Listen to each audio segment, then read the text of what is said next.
Assalamualaikum warahmatullahi wabarakatuh, warga Jawa Barat, warga Indonesia. Dalam masa pandemi COVID ini, berita baik sudah datang, yaitu hadirnya vaksin COVID-19. Semua negara berlomba-lomba dan vaksin itu sudah tiba di Indonesia untuk kita proses dengan cara-cara ilmiah sebagai cara untuk melawan COVID-19. Di hari ini saya sudah mendaftarkan diri sebagai relawan dalam pengetesan vaksin ini. Mudah-mudahan dengan semangat kebersamaan, semangat bela negara kita, apa yang kita lakukan ini bisa menjadi bekal dalam proses hadirnya vaksin COVID-19. Saya akan ceritakan semua pertanyaan-pertanyaan yang mungkin hadir di masyarakat tentang apa, bagaimana, dan siapa terkait vaksin ini.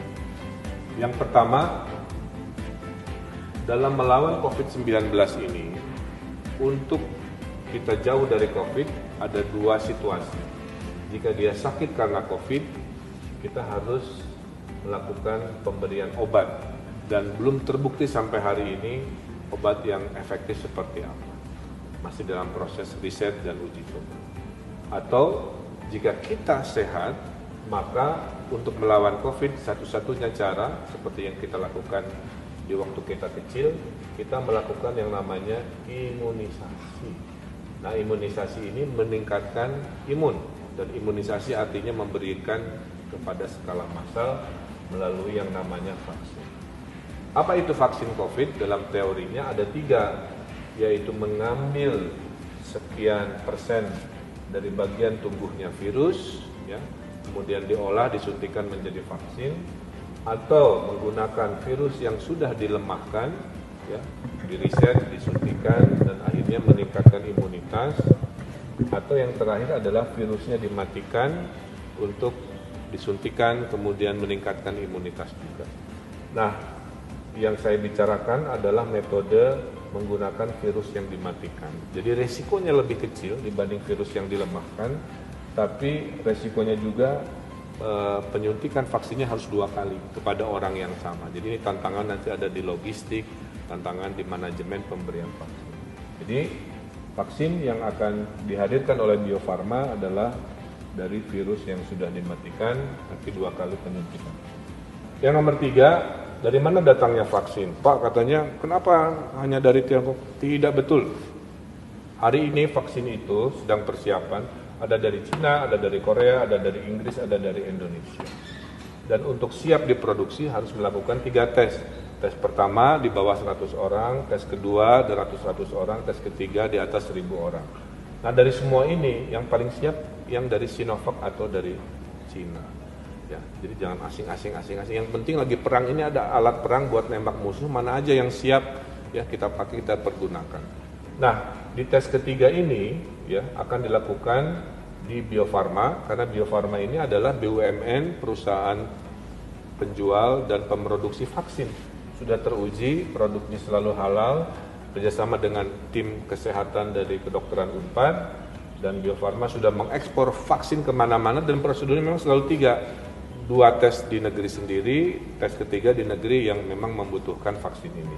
Dan ingat ya, kita tidak membeli barangnya dari luar negeri, hanya rumus menghasilkan si vaksinnya yang dikerjasamakan, tapi produksinya dari 0 sampai 100%-nya itu ada di Bandung melalui Bio Farma di Jawa Barat. Nah, mudah-mudahan ini menjelaskan kenapa yang kita pergunakan dari Tiongkok duluan, kenapa Bio Farma dan keyakinan-keyakinan lain. Kemudian yang keempat, prosesnya yang ketiga ini dicari relawan sejumlah 1.620.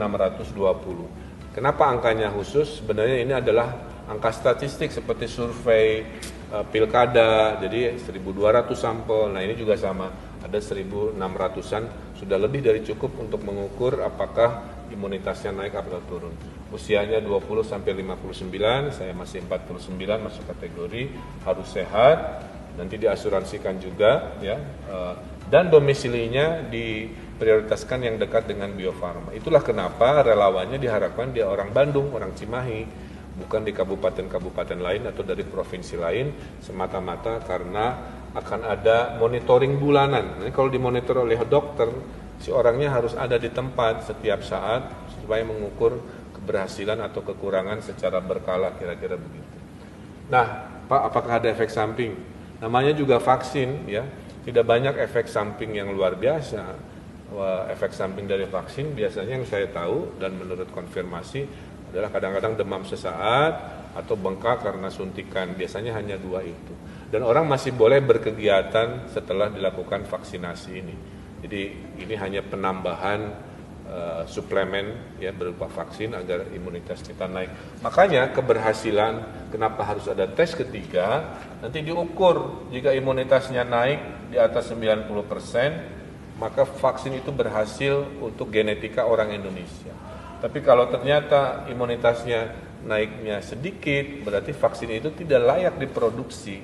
Itulah mohon doa restunya, mohon semangatnya, saling mendukung. Kita doakan agar vaksin produksi Bio Farma ini bisa menaikkan imunitas orang Indonesia di atas 90%. Saya sebagai gubernur kenapa ikut? Karena jangan sampai ada yang bilang, oh pemimpinnya aja nggak yakin, kita rakyat jadi kelinci percobaan. Saya kira tidak begitu. Ya.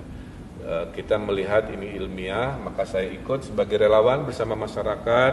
Saya ikut divaksin juga, sama-sama di wawancara dokter, di kontrol rutin dan sebagainya, dan kita harus saling mendukung, kurangi melihat berita-berita hoax, berita-berita yang tidak terkonfirmasi, sumbernya di gugus tugas ya. Kalau saya yakin saya berhasil, maka saya menjadi testimoni yang valid karena saya pernah menjadi relawan, sehingga kalau nanti dipergunakan ke rakyat Jawa Barat, Indonesia, bukti gubernurnya juga sudah melakukan proses itu, mudah-mudahan menenangkan dan meyakinkan. Terakhir, kalau lancar sampai Desember ya 1.620 orang ini dan imunitas naik di atas 90%, maka produksi bisa dimulai di Januari 2021. Sambil produksi, pemberian vaksin bisa dilakukan ke kelompok yang rawan-rawan dulu, sambil nanti untuk seluruh rakyat Indonesianya mungkin di 2022. Jadi perjalanan masih panjang. Oleh karena itu, dukung berita baik ini ya, hindari diskusi-diskusi dengan orang-orang yang tidak kompeten. Kalau mau pintar, bergaulah dengan orang-orang pintar. Kalau mau negatif, ya bergaul dengan orang-orang negatif, pasti ke bawah negatif. Tapi kalau mau optimis, bergaulah dengan Gubernur Jawa Barat. Insya Allah kita selalu optimis. Kita dukung hadirnya vaksin di COVID-19 ini, dan mudah-mudahan apa yang kita ikhtiarkan ini Allah kabulkan dan Allah permudah urusan kita sehingga kita bisa hidup normal lagi, kita bisa kembali melakukan hal-hal produktif karena semua sudah punya imunitas melawan COVID-19.